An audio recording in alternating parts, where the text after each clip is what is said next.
یہ کتاب رحمت سورہ الکہف اٹھائیں۔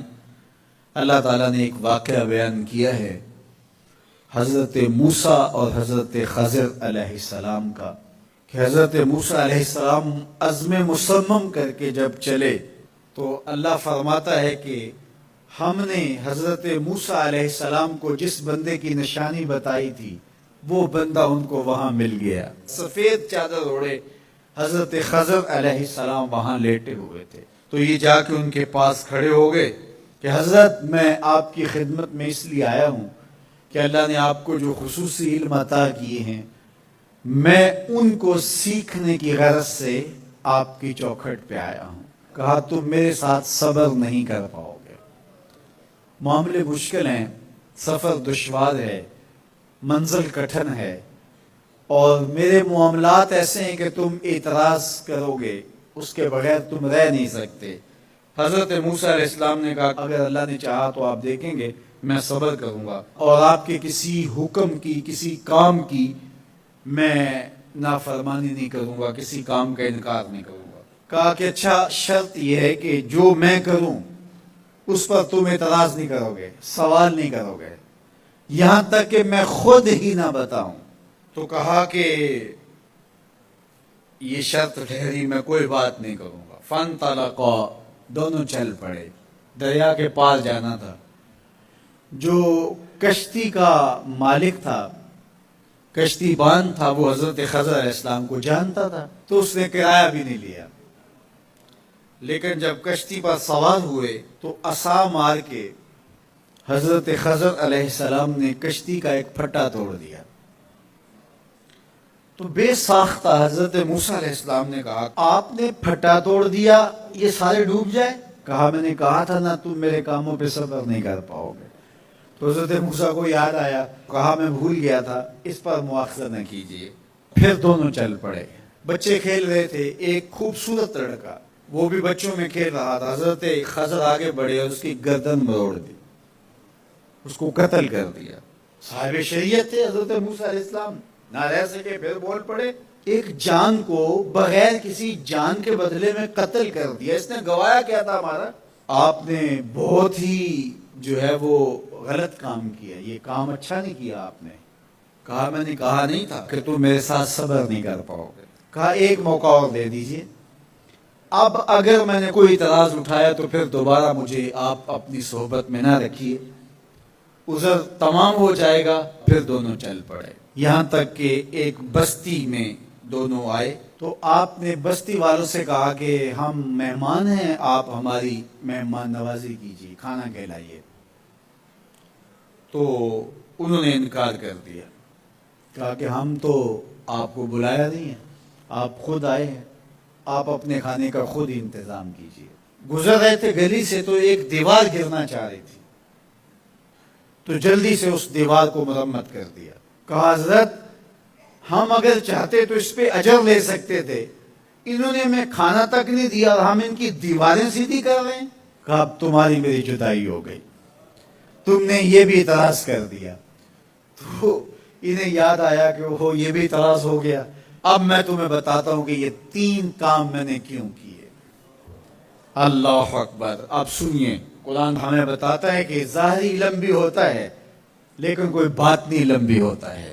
کہا وہ پہلی بات کشتی والی سنو، یہ 2 مسکین بچوں کی کشتی تھی، ان کے گھر کا چولہا اس کی کمائی سے جلتا تھا۔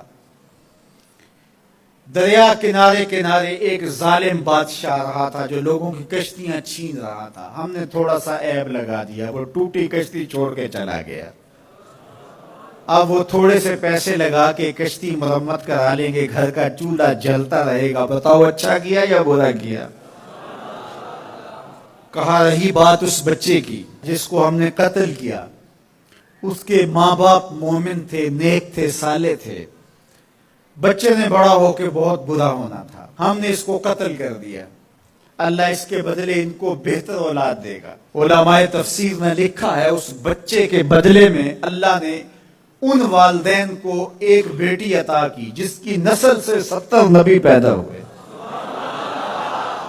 دیوار کی کہانی بھی سن لیجئے، یہ شہر کے 2 یتیم بچوں کی دیوار تھی۔ اور اس کے نیچے ان کا خزانہ تھا، اور ان کا باپ بڑا نیک تھا۔ خزانہ دیوار کے نیچے ہے، دیوار گرنا چاہ رہی ہے، کسی معمولی دھکے سے گر جاتی۔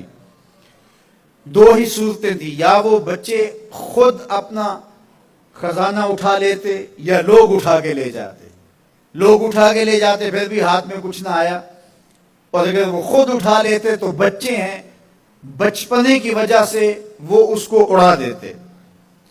تو ہم نے اس کے اوپر دیوار کھڑی کر دی، جب تک وہ اس قابل نہیں ہو جاتے کہ یہ خزانہ نکال کے اس کو صحیح مصرف پہ لگا سکیں، اتنی دیر تک دیوار گرے گی نہیں۔ اللہ اکبر، وہ کسی وجہ سے دیوار قائم رہے گی، اور جب وہ اس عمر کو پہنچ جائیں گے جس عمر میں وہ اس خزانے کو سنبھال سکیں گے، تو پھر دیوار خود بخود گر جائے گی، اور یہ خزانہ نکال کر کے اپنے کام پہ لے آئیں گے۔ میں جب پہلی مرتبہ اس کو جو ہے وہ غور کے ساتھ تلاوت کیا تو مجھے یہ لگا کہ اس کا انطباق پاکستان کے حالات پہ بھی ہو سکتا ہے، اس لیے کہ یہ بھی یتیموں کا سرمایہ ہے۔ کتنے یتیم روتے بلکتے رہ گئے، اور ان کے سر سے جو ہے وہ سائے اٹھ گئے اس وطن کے لیے، لیکن میرے مالک نے اس ملک کے خزانوں پر گہرے پہاڑ اور بڑی بڑی دیواریں کھڑی کر دی ہیں۔ جب تک یہ قوم بلوغت تک نہیں پہنچے گی اتنی دیر تک وہ خزانے ظاہر نہیں ہوں گے، اور جب یہ قوم اپنی بلوغت تک پہنچے گی، شعوری بلوغت، فکری بلوغت، علمی بلوغت، اور رب سے جو وعدہ کیا تھا پاکستان کا مطلب کیا، لا الہ الا اللہ، جب اس بلوغت تک یہ پہنچ جائے گی، اس وعدے کی تکمیل ہوگی، پھر رب دیوار ہٹا دے گا، اور پاکستان کو اللہ اتنے خزانے دے گا، اور پاکستان ایسا مالا مال ہوگا دنیا دیکھنے آئے گی انشاءاللہ۔ اس لیے رب نے دیواریں بنا کے رکھے۔ تمہارا باپ معین الدین چشتی بڑا نیک تھا، تمہارا باپ داتا گنج بخش علی حجویری بڑا نیک تھا، تمہارا باپ حضرت مجدد الف ثانی بڑا نیک تھا۔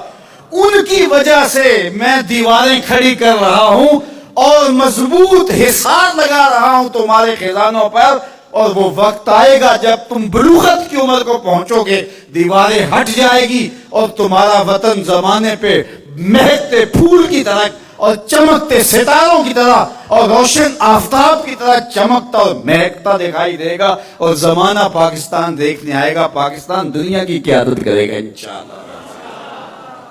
تو کہا یہ تعویل ہے ان باتوں کی جو باتیں میرے رب نے مجھے بتائی، اور یہ میں نے اپنی مرضی سے نہیں کہی، اور جو میں نے کیا اپنی مرضی سے نہیں کیا۔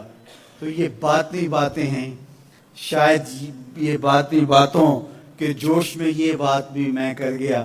وہ کیا کسی نے کہا تھا کہ بھری محفل میں ایک راز کی بات کہہ دی، بڑا بے ادب ہوں سزا